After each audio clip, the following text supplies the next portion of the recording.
শিক্ষার্থী বন্ধুরা, আজ আমরা Vidyasagar university BA BSc BCom semester 4 এর অনার্স এবং পাস কোর্সের তোমাদের সকলের জন্য যে কমন সাবজেক্ট এইসি মিল বেঙ্গলি 2 রয়েছে সেই বিষয়ের মোস্ট ইম্পর্টেন্ট 2 নম্বরের প্রশ্নগুলো নিয়ে আজকে আমরা আলোচনা করব এবং এখান থেকেই তোমরা সব প্রশ্ন পরীক্ষাতে কমন পাবে। তাহলে দেখো 2 নম্বরের মোস্ট ইম্পর্টেন্ট কোশ্চেন্স।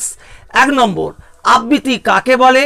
2 নম্বর, আবৃত্তি বা কবিতা পাঠের মধ্যে পার্থক্য লেখো। 3, আবৃত্তি কেন প্রয়োজন? 4, সাক্ষাৎকার বলতে কি বোঝো? 5, সাক্ষাৎকারের 2টি সুবিধা লেখো। 6, সাক্ষাৎকারের 2টি অসুবিধা লেখো।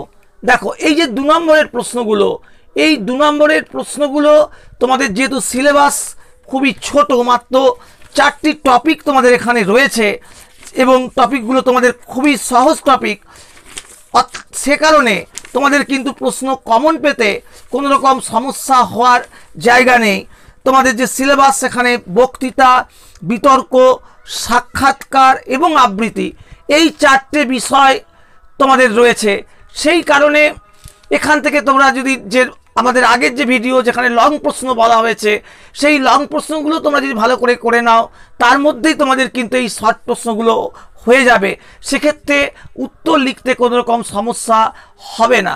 দেখো পরের প্রশ্ন 7 নম্বর, সাক্ষাৎকারের 2টি গুরুত্ব লেখো। পরের 8 নম্বর, সাক্ষাৎকারের সময় কোন কোন দিকে সতর্ক থাকতে হবে? যে কোনো 2টি তোমাদের পয়েন্ট লিখতে হবে। এগুলো তোমাদের সবই বড় প্রশ্নে দেওয়া আছে, আর সেক্ষেত্রে তোমাদের বড় প্রশ্নে না এলে 5 নম্বরে আসবে, সেখানে না এলে 2 নম্বরের প্রশ্নে আসবে।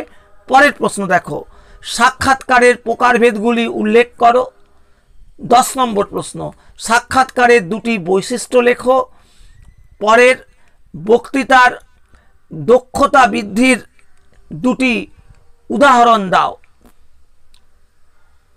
12 নম্বর পরের প্রশ্ন, স্বাগত ভাষণ এবং সমাপ্তি ভাষণ বলতে কি বোঝো? পরের প্রশ্ন 13 নম্বর পরের প্রশ্ন, বিতর্কের 2টি গুরুত্ব বা তাৎপর্য লেখো। পরের প্রশ্ন, বিতর্ক অনুষ্ঠানে সভাপতি বা পরিচালকের ভূমিকা লেখো। বা তোমাদের বলতে পারে যে বিতর্ক অনুষ্ঠান পরিচালনা করার জন্য কাদের কাদের প্রয়োজন হয়, এটা একটা প্রশ্ন হতে পারে।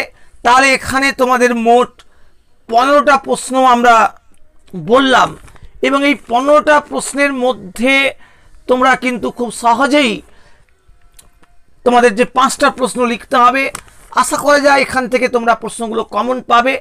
এছাড়া হয়তো আরও কয়েকটা প্রশ্ন তোমাদের হবে। লং প্রশ্নগুলো তোমরা যখন করে নেবে এখান থেকে, তখন তোমাদের এখান থেকে 2 নম্বরের প্রশ্নগুলো করতে কিন্তু কোনো রকম সমস্যা হবে না।